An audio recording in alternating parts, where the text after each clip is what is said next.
Saudi अरब ने हाल ही में 14 देशों के साथ मिलकर एक नया समुद्री रक्षा गठबंधन यानी कि मैरीटाइम डिफेंस कोलिशन बनाने का ऐलान किया है।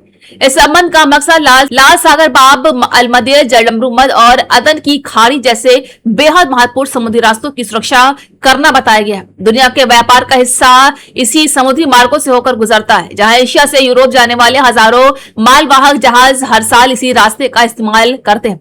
तेल, गैस, खदान और रोजमर्रा की कई जरूरी चीजें भी इस समुद्री रास्तों से दुनिया के अलग अलग देशों तक पहुंचती हैं। इसलिए अगर इन रास्तों में कोई रुकावट आती है तो उसका असर केवल मणिपुर तक सीमित नहीं रहता, बल्कि पूरी दुनिया की अर्थव्यवस्था पर पड़ता है।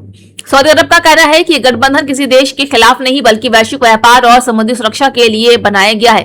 लेकिन सवाल यह है कि क्या ये कहानी इतनी ही सरल है या इसके पीछे क्षेत्रीय राजनीति की कोई बड़ी तस्वीर छुपी हुई है। जी हां, आपको बता दें कि पिछले कुछ सालों में लाल सागर और बाब अलमंदेब क्षेत्र लगातार तनाव का केंद्र बने हुए हैं।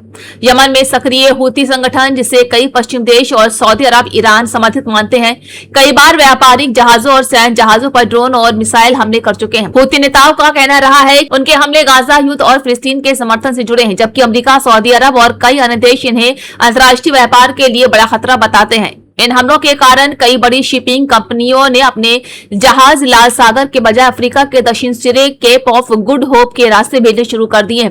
इससे यात्रा लंबी हुई, ईंधन का खर्च बढ़ा और दुनिया के कई देशों में सामान की कीमतों पर भी असर देखने को मिला है। ऐसे माहौल में सऊदी अरब का ये नया गठबंधन सामने आया है, जिससे वह समुद्री सुरक्षा की दिशा में बड़ा कदम बता रहा है। अब सवाल उठता है कि इस गठबंधन की जरूरत आखिर अभी क्यों महसूस हुई। इसका जवाब केवल सुरक्षा तक सीमित नहीं दिखता। पिछले कुछ समय से मणिपुर की राजनीति तेजी से बदली है।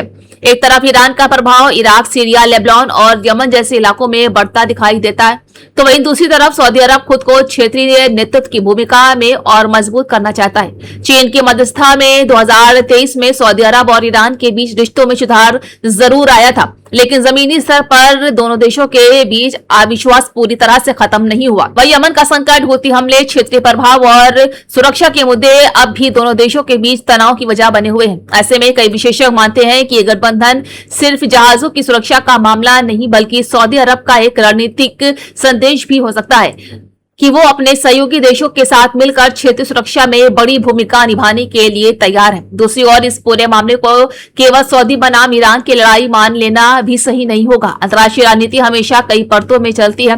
अमेरिका लंबे समय से इस क्षेत्र में समुद्री सुरक्षा अभियानों का नेतृत्व करता रहा है। यूरोप के कई देश भी व्यापारिक जहाजों की सुरक्षा के लिए नौसैनिक मिशन चला चुके हैं। अब यदि सऊदी अरब खुद एक बहुराष्ट्रीय गठबंधन का नेतृत्व करता है तो ये उसकी बढ़ती कूटनीति और सैन्य क्षमता का संकेत भी माना जा सकता है। लेकिन ये भी ध्यान रखना होगा कि अगर ये गठबंधन किसी टकराव की दिशा में बढ़ता है और हूती संगठन या ईरान इसे अपने खिलाफ कदम मानते हैं तो क्षेत्र में तनाव और बढ़ सकता है। इसका असर सिर्फ सैन्य स्तर पर ही नहीं बल्कि तेल की कीमतों, वैश्विक व्यापार और ऊर्जा बाजार पर भी पड़ सकता है। सबसे महत्वपूर्ण बात यह है कि आम लोगों को इस खबर को किसी एक पक्ष के नजरिए से नहीं बल्कि तथ्यों के आधार पर भी समझना चाहिए। अभी तक सऊदी अरब की आधिकारिक घोषणा समुद्री सुरक्षा और व्यापारिक मार्गों की रक्षा की बात करती है, तो वही दूसरी तरफ हूती अपने हमलों को राजनीतिक और सैन्य प्रतिक्रिया बताता है। ईरान लगातार ये कहता रहा है कि वो क्षेत्रीय स्थिरता चाहता है, जबकि पश्चिमी देश उस पर हूतियों को समर्थन देने का आरोप लगाते रहे। इन दावों और आरोपों के बीच ये सच है कि लाल सागर आज पूरी दुनिया की अर्थव्यवस्था के लिए बेहद महत्वपूर्ण इलाका बन चुका है।